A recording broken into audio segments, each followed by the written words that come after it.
একটি মোরগ হঠাৎ আশ্রয় পেয়ে গেল বিরাট প্রাসাদের ছোট্ট এক কোণে, ভাঙা প্যাকিং বাক্সের গাথায়, আরো দু তিনটি মুরগির সঙ্গে। আশ্রয় যদিও মিলল, উপযুক্ত আহার মিলল না।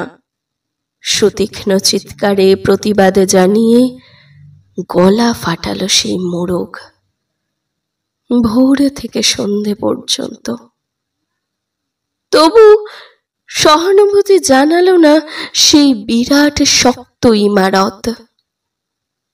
তারপর শুরু হলো তার আস্থা করে আনাগোনা।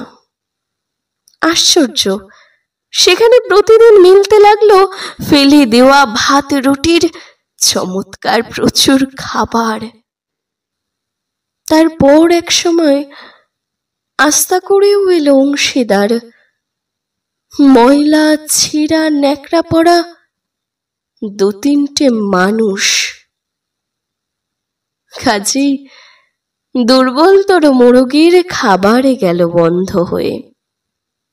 খাবার খাবার, খানিকটা খাবার। অসহায় মোরগ খাবারের সন্ধানে বারবার চেষ্টা করল প্রাসাদে ঢুকতে। প্রত্যেকবারই তাড়া খেল প্রচণ্ড। ছোট্ট মোরগ ঘাড় উঁচু করে স্বপ্ন দেখে, প্রাসাদের ভেতর রাশি রাশি খাবার। তারপর সত্যিই সে একদিন প্রাসাদে ঢুকতে পেল। একেবারে সোজা চলে এলো ধবধবে সাদা দামি কাপড়ে ঢাকা খাবার টেবিলে।